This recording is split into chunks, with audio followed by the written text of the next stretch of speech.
tazkiyatun nafsi, yaitu merasa diri bersih. Faqad qala Allah Ta'ala, dan sungguh Allah Ta'ala berfirman, fala tuzakku anfusakum, maka janganlah kalian membersihkan, rasa bersih diri kalian. Wa dialah Allah alamu, itu mengetahui biman taqwa, pada orang yang bertakwa. Lanjut, Mang.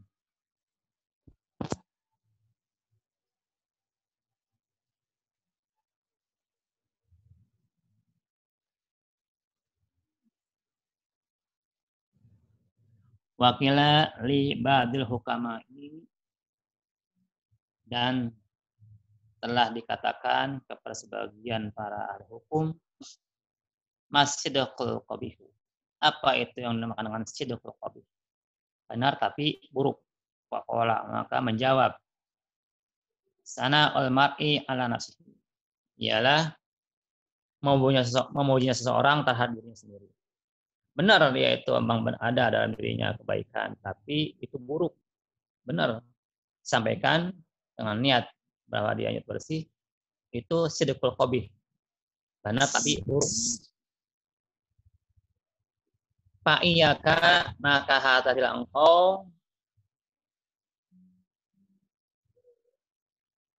antada'awada dzalika, engkau membiasakan demikian itu, membersihkan diri sendiri, rasa diri paling bersih. Hati-hati, jangan dibiasakan begitu.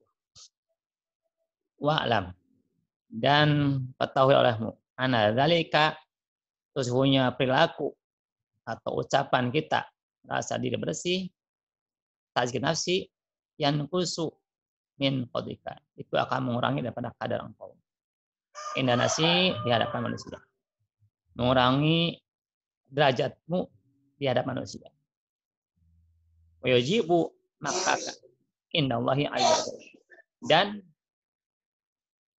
membawa, menarik gitu, kemukaanmu di hadapan Allah SWT. Wa in arata an ta'rifa anna sanaka ala nafsika ghairihi fi qadika, dan jika engkau ingin mengetahui bahwa pujianmu itu terhadap dirimu itu tidak menambah terhadap kadarmu,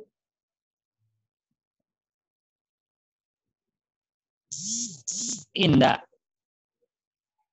ghairika, di hadapan selainmu, orang lain, panggul ila akrika, maka lihatlah kepada teman-temanmu.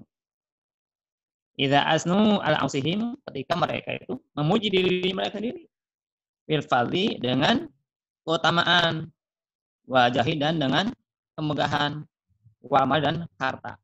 Lihat teman-teman kita, teman-teman kalian yang memuji diri sendiri karena dia punya kelebihan, punya kemegahan, punya harta.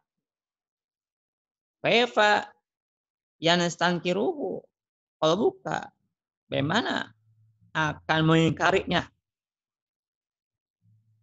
pujian itu oleh hatimu, alaihim, atas teman-temanmu yang mengaku bersih itu, teman-temanmu yang memuji dirinya sendiri.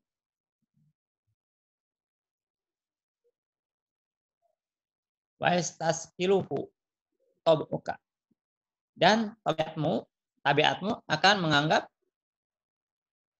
akan berat gitu ketika mendengar seseorang memuji diri sendiri. Kita terima tempat kita. Wa kaifa tadumuhum alaihi, dan bagaimana kalian mencerca mereka alaihi, atas sana itu, atas pujian itu terhadap diri sendiri. Idza faraqtahum, ketika engkau berpisah dengannya. Nah, itu untuk mengetahui bahwa perilaku atau ucapan tazkiyah nafsi, yaitu mau diri sendiri, mengucapkan di hadapan orang lain, coba perhatikan orang lain. Kalau orang seperti itu kepada kamu, mereka memuji diri sendiri, baik itu punya kelebihan atau kepintaran dan sebagainya, punya harta, kemegahan. Kira-kira kalau kita dengar gitu, kita bisa apa tanggapannya? Pasti kita mengingkari, atau tapi kita merasa berat mendengar itu. Bahkan kita akan akan mencerca dia ketika kita berpisah dengannya. Fa'lam, maka ketahuimu annahu, senyum mereka juga aidon juga fi hali tasjiatika, ketika di dalam engkau membersihkan diri kalian sendiri, memuji diri sendiri, yadummunaka, mereka akan mencercamu juga di qulubihim, hati mereka, wa yadhhirahu bi asarihim idza faraqahu, dan mereka akan menampakkan ketidaksenangan itu dari mereka ketika mereka berpisah denganmu. Jadi nggak ada manfaatnya kita merasa diri paling bersih atau kita merasa lebih utama. Gak ada manfaatnya kalau kita ditujukan kepada ayat kami. Justru ketika kita menyebarkan itu, justru orang akan mencibir, akan merendahkan kita. Sehingga tadinya kita ingin merasa kita derajat kita tinggi, malah direndahkan orang. Nah, itu tentang tazkiyatun nafs. Yang ke-5. Sekarang as-sadisu, dan yang ke-6. Bahaya daripada lisan. Al-la'nu ialah melaknat. Laknat itu adalah menjauhkan diri jauh dari rahmat Allah. Itu laknat. Laknat adalah jauh dari rahmat Allah. Jadi kalau seseorang melaknat seseorang berarti mendoakan orang jauh dari rahmat Allah. Ketika Allah melaknat iblis, berarti iblis tidak ada rahmat Allah. Kalau tidak ada rahmat Allah berarti pasti celaka. Celaka bagiannya. Fa'iyaka, maka hati-hati engkau antala'an syai'an, hati-hati engkau melaknat seseorang, sesuatu mimma khalaq Allah Ta'ala, sesuatu yang Allah ciptakan, min hayawanin, ialah daripada hewan, atau amin, atau daripada makanan, atau insani, atau daripada manusia. Bi'ainihi, dengan zatnya sesuatu hewan atau manusia atau makanan. Walat takto, dan jangan engkau putuskan bisyarika, dalam kesaksianmu ala ahadin, atas seseorang min ahli kibati, daripada ahli kibat, syirikin, dengan musyrik, atau kufrin, atau dengan kufur, atau nifakan, atau dengan nifak. Kita jangan putuskan bahwa kita bersaksi seorang itu musyrik, seorang itu ada kufur, seorang itu ahli nifak. Jangan putus itu terhadap ahli kibat, ya, terhadap orang Islam. Nah, sekarang banyak paham-paham yang gampang menuduh orang Islam itu kafir, ya, menuduh orang Islam itu musyrik, menuduh orang Islam itu munafik. Banyak sekarang kelompok-kelompok yang memiliki perilaku seperti itu. Paham seperti itu. Hati. Jangan mudah kita memutuskan dengan kesaksian kita terhadap seseorang bahwa seorang itu adalah musyrik, kufur, atau nifak, atau munafik terhadap orang yang ahli kibat atau orang muslim. Fa'ila mutari'a ala sawa'ili wallahu ta'ala. Maksudnya zat yang maha melihat terhadap rahasia hati seseorang, wallahu ta'ala ila Allah ta'ala. Fatadkhul bainal ibad wa bainallahi ta'ala. Maka engkau jangan masuk di antara hamba Allah dan antara Allah. Itu mah masalah hati mah urusan Allah sama seseorang. Kalau ada seseorang orang Islam selama lisannya tidak mengaku sebagai orang musyrik, sebagai orang kufur, dan sebagai orang munafik, maka kita jangan menuduh orang itu musyrik, kufur, atau munafik. Wa'lam, dan ketahuilah anaka, sesungguhnya engkau yomal kiamati, pada hari kiamat nanti, la yuqlaka, tidak akan ditanya kepadamu, bima lam tala an fulanan, kenapa engkau enggak melaknat seseorang? Tidak akan ditanya. Ada orang misalnya durhaka sekali, lalu kita diam saja, yang mestinya dilaknat misalnya, itu nggak pernah ditanya di akhirat, kenapa engkau nggak melaknat seseorang itu? Dia akan tanya di hari kiamat. Walima sakat, tapi kenapa engkau diam saja daripada dia? Kali tanya. Malahan dalam talaan iblisa tula umurika. Andai kata pun engkau nggak pernah melaknat si iblis sepanjang umurmu, walam tuskil lisanaka biriki, dan engkau tidak menyuguhkan lidahmu untuk melaknat si iblis, terus engkau juga akan ditanya tentang kenapa engkau melaknat iblis. Walam tutolab milhi yaumil qiyamah, dan engkau akan dituntut kenapa tidak melaknat iblis pada hari kiamat.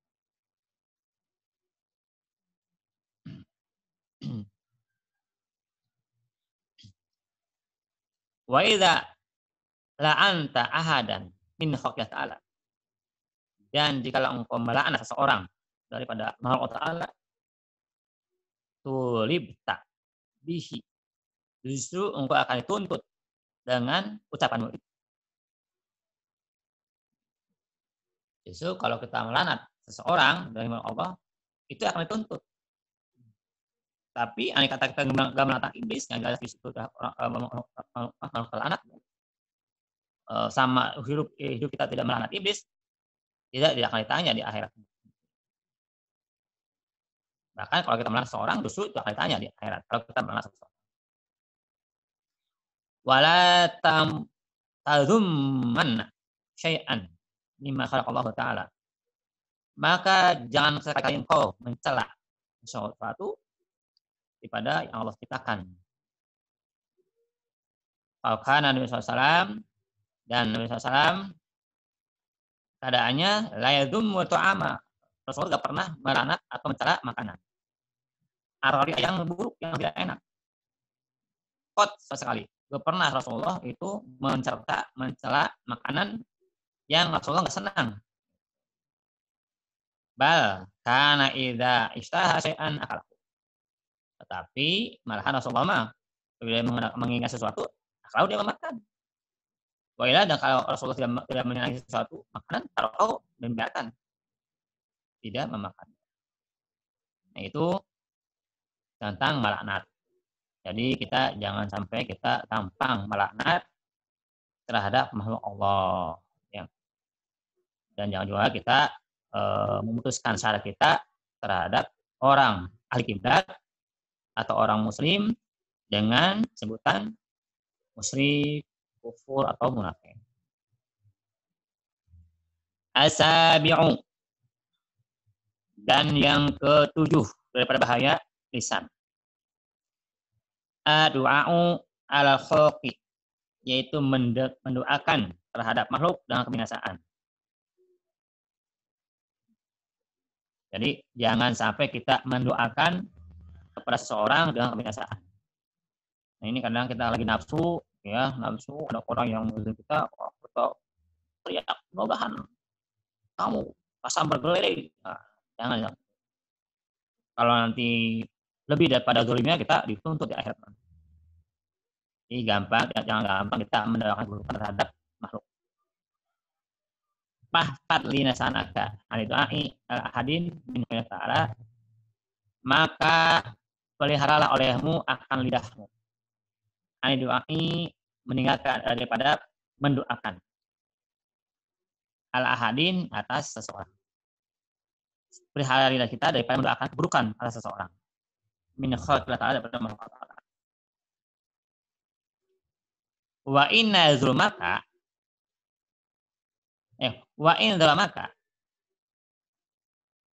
jikalau seseorang mendolim kamu, makalah amrohu ila ta'ala, maka serahkan saja kepada Allah perkaranya.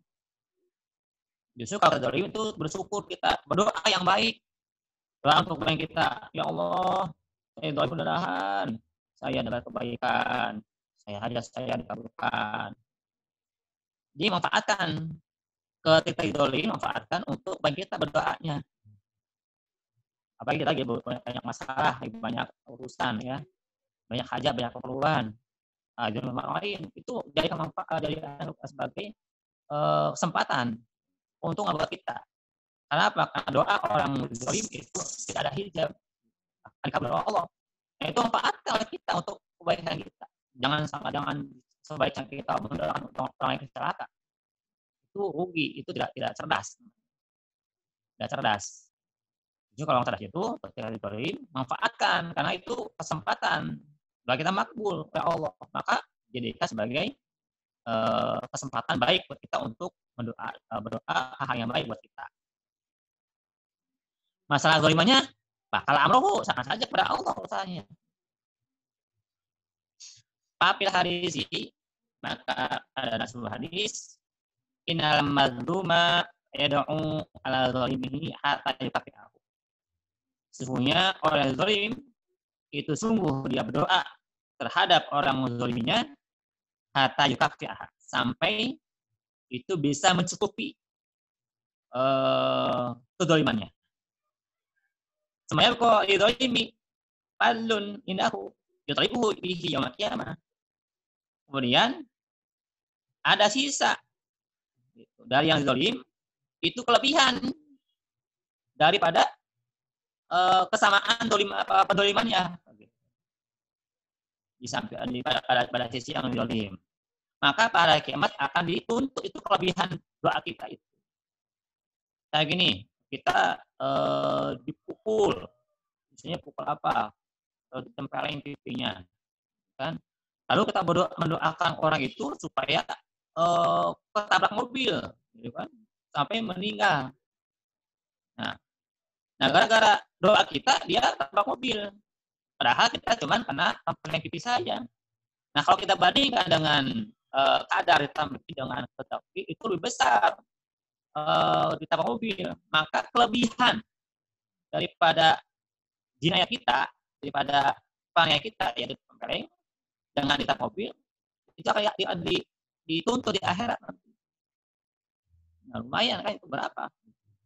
Makanya jangan dipakai doa itu untuk orang yang celaka. Pakai saja untuk kebaikan kita, berdoa supaya kita dapat kebaikan. Sayang, itu kesempatan buat kita.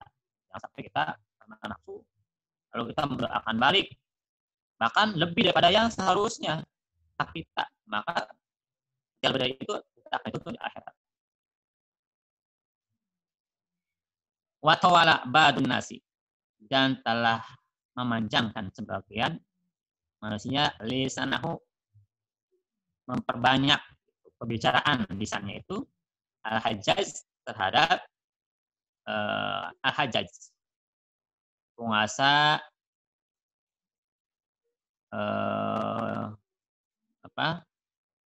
penguasa ya,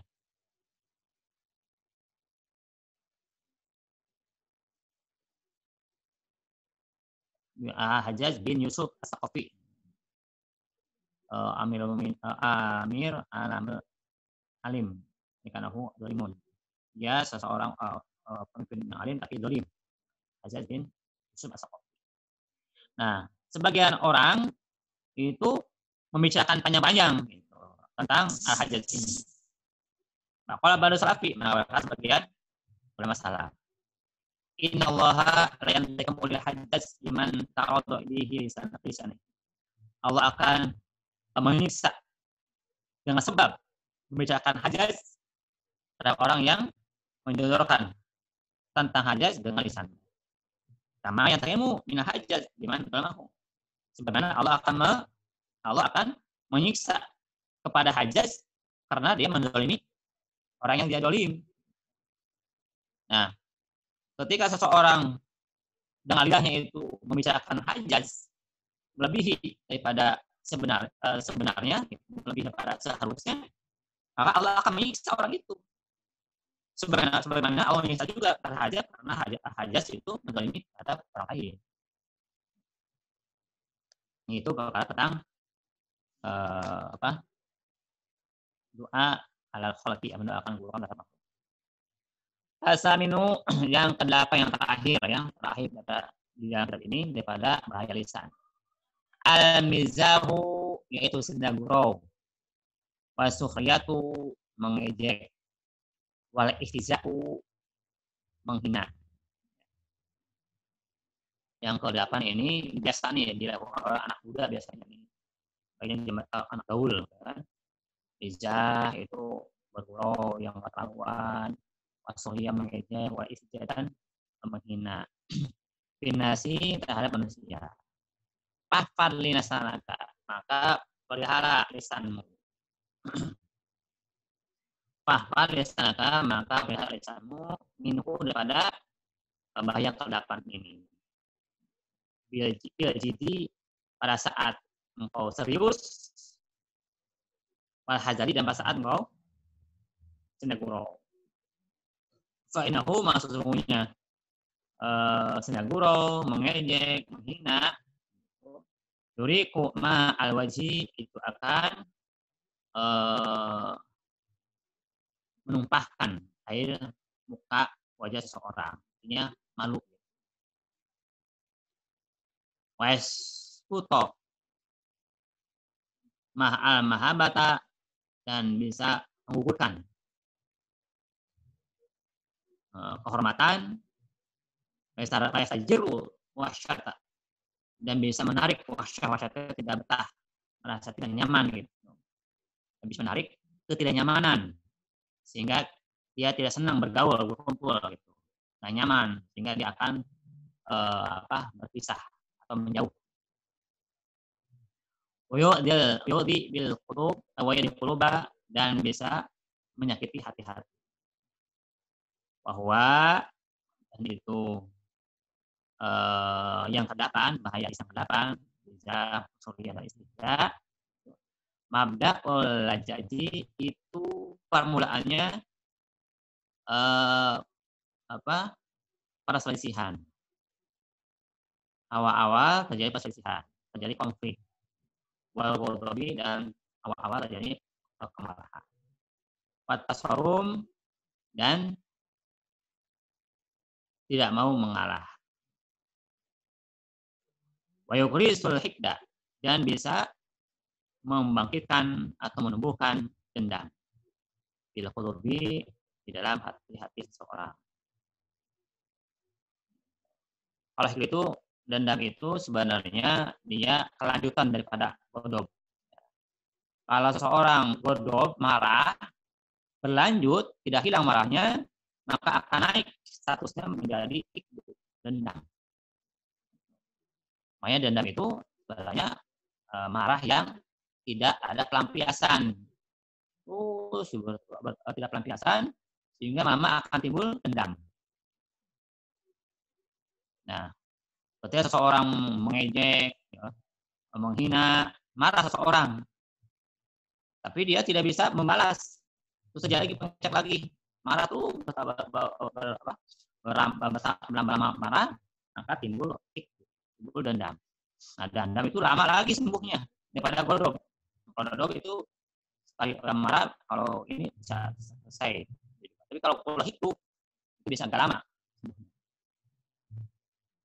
Fala tumazih ahadan, maka engkau jangan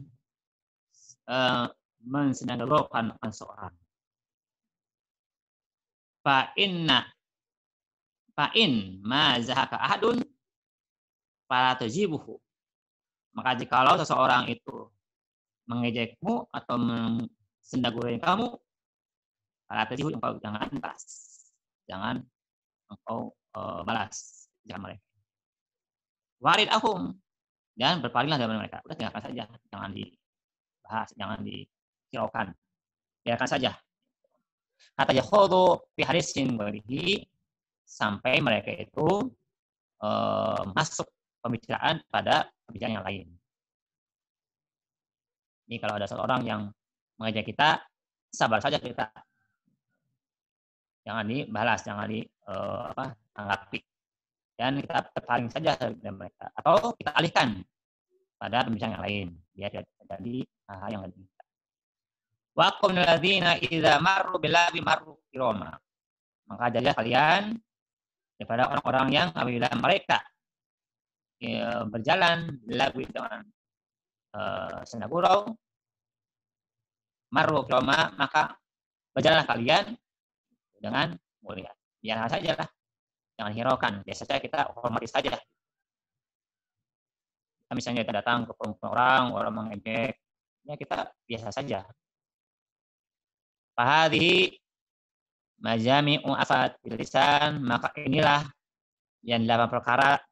1 adalah berdusta, 2 adalah menyalahi janji, menggibah, kemudian berdebat, kemudian melaknat, dan terakhir sekarang itu bersenda gurau, mengejek, menghina, ya. Majami'u afatil lisan, ya, kumpulan daripada rusaknya lisan. Wa yunika alaihi ilal uzlat, dan tidak bermanfaat untukmu atas ini ilal uzlatu, kecuali engkau uzlah, mengasahkan diri. Atau mulazimatul sumti, atau engkau melazimkan diam. Kalau memang ini yang 8 ini di diri kita itu membahayakan, gitu ya, kita menghindar daripada kumpul orang lain dengan 8 perkara ini diri kita, maka uzlah sajalah, jangan ikut-ikutan nimbrung karena akan terbawa. Atau kita melazimkan diam, illa, kecuali biqadri, kecuali dengan ala darurat. Jadi antara diam sama ngomong itu kita harus timbang-timbang. Tapi barusan diam, aneh kata ngomong pun juga itu harus timbang-timbang. Kalau memang manfaat, boleh kita ngomong. Kalau enggak, baik diam. Faqad kana Abu Bakrin Siddiq, dan ada Sayyidina Abu Bakar Siddiq radhiyallahu anhu, yadau hajaran fi famihi, fi fihi. Sayyidina Abu Bakar itu meletakkan batu di mulutnya. Yamna'ahu dzalika min kalam, agar si batu itu bisa mencegahnya daripada ngomong. Biwajratin tanpa darurat. Sengaja kalau Sayyidina Abu Bakar itu meletakkan batu di mulutnya supaya tidak gampang ngomong. Wasiru ila lisanihi, dan Abu Bakar isyarat kepada lisannya. Qulu, kata Abu Bakar, hadzalladzi arada limawridu. Ini adalah yang mendatangiku oleh hal yang membahayakan. Fahtariz minhu bijuhdika, maka hati-hatilah minhu daripada lisan, bijuhdika dengan kesungguhanmu. Fa'inhu, maksudnya lisan, aqwa asbabi halika, itu paling kuat sebab kebinasaanmu di dunia wa yaumil akhir. Ini ada lagi ya di kitab Minhajul Abidin. Jadi Rasulullah bersabda, apabila anak Adam ya bangun pagi, maka semua anggota tubuhnya, ya, semua anggota tubuh si anak Adam itu, manusia, ya, seluruhnya itu datang ke lisan. Anak Adam idza asbaha baqarat adau quluba ila lisan. Apabila anak Adam itu bangun pagi, maka semua anggota tubuh itu datang ke lisan. Matanya datang ke lisan, telinganya, hidungnya, semua anggota tubuhnya itu datang ke lisan. Wa qulna, lalu berkata nih semua anggota tubuh manusia itu, lahu kepada lisan, nunishiduka antastaqima, kami mohon kepadamu hai lisan agar engkau istiqomah, lurus hari ini, jangan bengkok. Kata semua anggota tubuh. Fa'inaki, maksudnya engkau, hai lisan, ini istaqomti. Jikalau engkau itu lurus, istaqomna, kami akan lurus, kata si anggota tubuh lain. Wa in a'wajati, jika engkau itu bengkok, hai lisan, wajajna, kami pun akan bengkok, kata anggota tubuh. Jadi saking pengaruh besar pengaruhnya lisan itu ya terhadap kebinasaan atau kebaikan semua anggota tubuh manusia. Sehingga setiap pagi, setiap bangun tidur, itu semua anggota tubuh itu datang semua ke lisan agar lisan itu lurus, jangan sampai bengkok. Karena kalau bengkok ya semua akan menderita, kata semua anggota tubuh.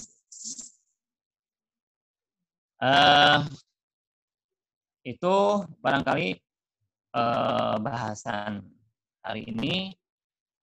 Lisan ini luar biasa sangat pengaruh. Bahkan juga perang juga itu juga karena lisan itu. Perang suatu negara karena lisan rajanya, gitu kan. Bahkan terjadi pembunuhan juga antar pemuda kan karena ejek-ejekan analisan itu padahal hal sepele.